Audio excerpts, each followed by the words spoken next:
Welcome to Thriver TV, the place to break free from narcissistic abuse with quantum tools and understandings.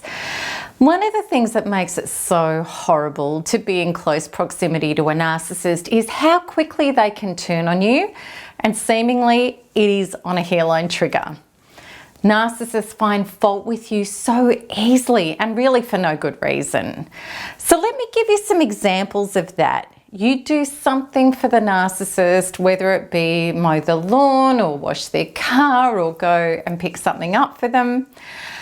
And a normal person would thank you and be grateful for your efforts, yet the narcissist finds fault. Something about what you did and the way you did it was apparently wrong. You didn't whip a snip of the edges enough. You missed some dirty bits on the car and you should have been doing something else other than picking up that parcel for them. And you might note, fellas, I'm actually talking about things that you would do, because I really want men to know in this community that women can be narcissistic as well.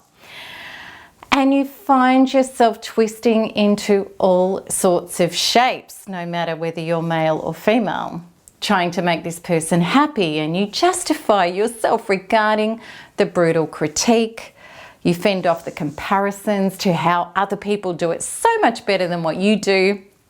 And you feel the intense devastation that no matter what you do with the best intentions, it's not good enough for this person. However, this person can be lovely because at times they're happy and they're an absolute delight. And at those times, you're going to heave a sigh of relief because there's reprieve. And here is the delightful person who is a joy to be around. Funny, charismatic, attentive, and loving. However, in the case of a narcissist, this is generally for one or two reasons. Either this person has received a big ego hit of narcissistic supply and they're high on their favorite drug of significance, or they're positioning to get what they want.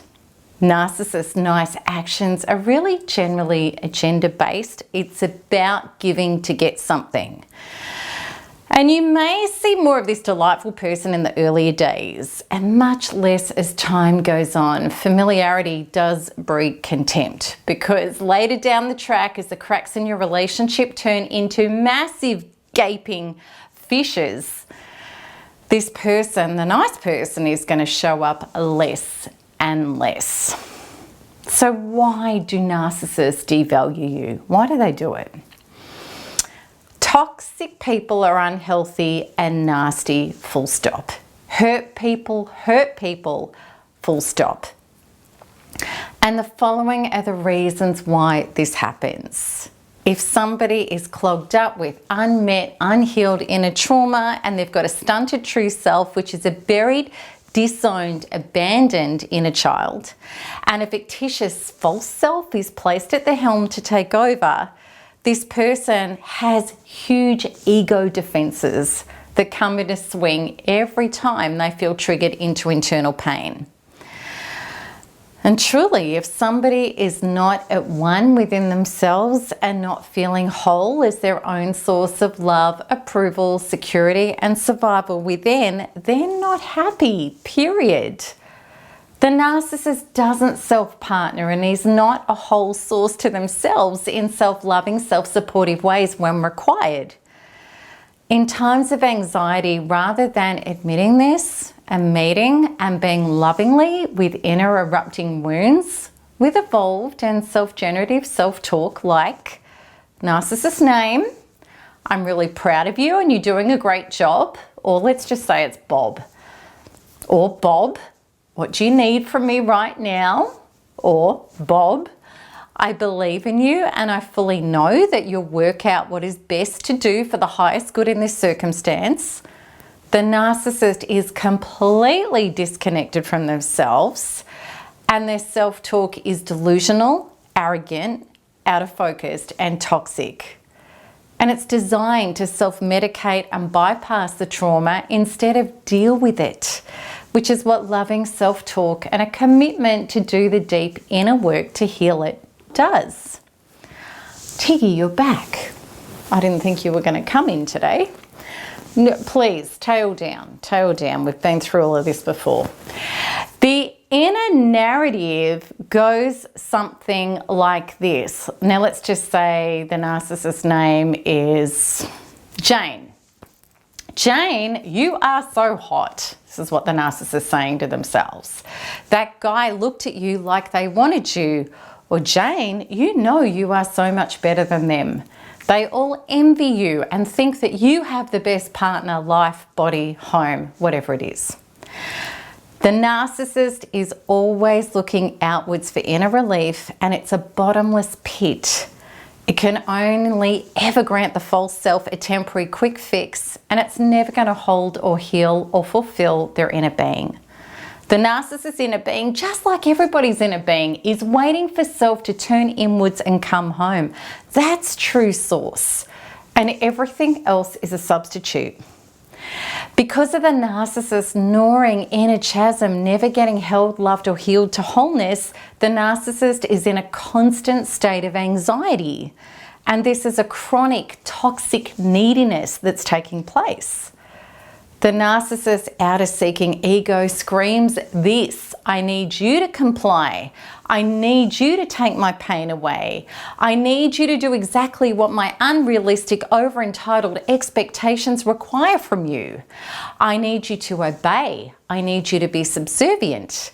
I need you to go over and above the call of duty to confirm my significance. And I need you to cop my crap whenever I feel angry and need to blame somebody else and lash out. And if you don't cop it, then I'll find a way to punish you until I've offloaded enough of my inner rage to try to get relief. Narcissists are playing out malignant, toxic projection. It's the disowned, unhealed parts of themselves that are eating them alive. To try to survive these inner wounds, which the narcissist has no intention of meeting, holding, feeling, and healing, which is all totally necessary to heal, they are superimposed onto you instead. And then the narcissist tries to destroy them, those parts of themselves, which means that you're lined up and attacked. If you've ever wondered why things going wrong in the narcissist's life are your fault and why they accuse you of exactly the atrocities that they commit, now you know why. And the creepy thing is, the narcissist truly believes that you're the culprit of these behaviors. They are completely unconscious to any other reality. The only way that a narcissist would wake up from their trance and come into the consciousness of the truth is if the narcissist admitted there was something wrong with them that needed to heal and turned inwards and took full responsibility for their inner traumas that are detonating their unhappiness, rage, and angst. And it all gets so messy when you're caught up in this dynamic with a narcissist, because it's so hard to decipher who is who in the zoo. You know you are rageful, detonated, anxious, and thrown outside of yourself, trying to control what the narcissist is or isn't doing to try to feel better. When we hang out with sick people, we get sick, period. If you're spending time with a person who is a pathological liar, manipulative, agenda-based, energy-sucking, which means attached because of what is in it for them, conscienceless, and has an inability to have empathy, be remorseful, and change their abusive behavior, you are being violated and damaged. And you will start to behave like someone who is violated and damaged. You may also be hugely confused by what is happening and even think that you're to blame because the narcissist is telling you this. If you suspect that you're being narcissistically abused, yet this person doesn't rage at you and criticize you, you may wish to see information about the altruistic narcissist so that you can get clarity, and that link's provided with this video. Being devalued by a narcissist doesn't have to be raging and criticizing. It can be having no care for you or your things, rights and needs. It may be objectifying you and having no interest in you as a person. It may be pathologically lying and doing things behind your back that would hurt you without remorse or conscience.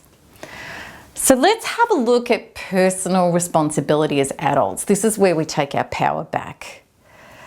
The following is the narcissist catchcry. Because of you, I've endured this. Because of you, this happened to me. Because of you, I suffered this, missed out on that, etc., etc. If you've been narcissistically abused, I know that you've heard this. We can learn a lot from this wrong town premise that narcissists play. We can fall into the trap of taking responsibility for another adult's happiness that can never be fulfilled by us because it's their job.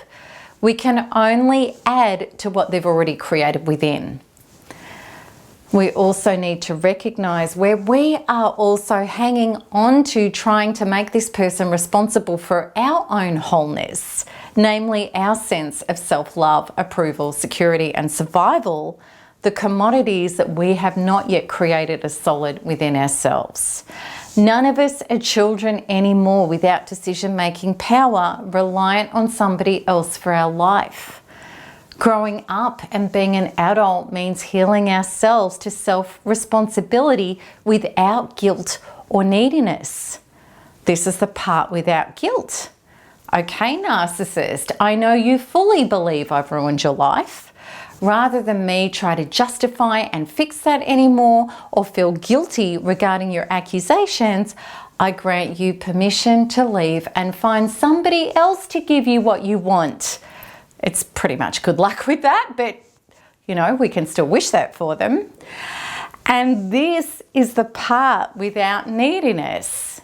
And I give myself my own blessing to stop trying to get blood from a stone so that I become my own healthy, decent, kind and honest self-generative source and form relationships with other real people who do have the resources to be healthy. And of course, this is all easier said than done. And the reason it is because we have our own unmet, unhealed traumas from our childhood and epigenetic and beyond that are keeping us in this toxic game. And until we wake up from our own trance, which can only happen when we stop looking outwards and instead turn inwards to heal and change the only person we do have the power to, the horror and the pain doesn't stop. Eventually, the devaluing will lead to the narcissist's full and brutal discard, or we will end up so broken that we need to leave or die. And then we run a very big risk of simply taking our unhealed traumas with us, trying to survive the narcissistic abuse symptoms that live on inside of us. That's barely living, let alone thriving. Here's what we need to do.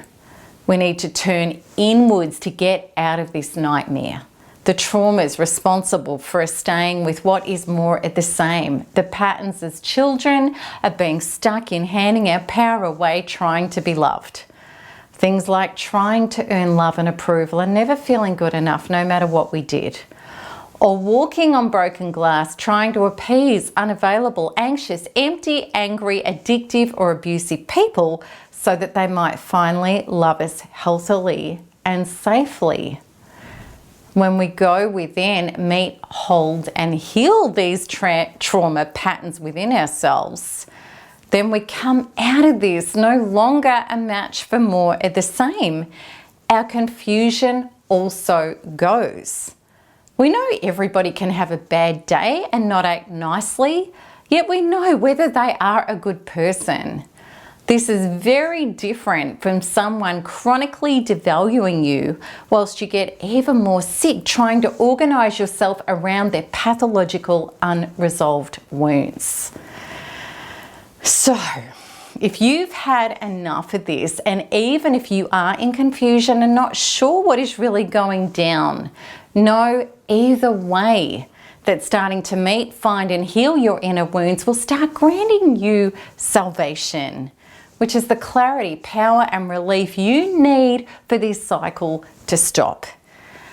And I'd love to help you connect to your real Thriver healing with my free 16-day course, which includes a healing workshop with the super tool Quantum Freedom Healing, a set of comprehensive ebooks, and so much more. So to access these for absolutely no obligation at all, just click the link at the top right of this video.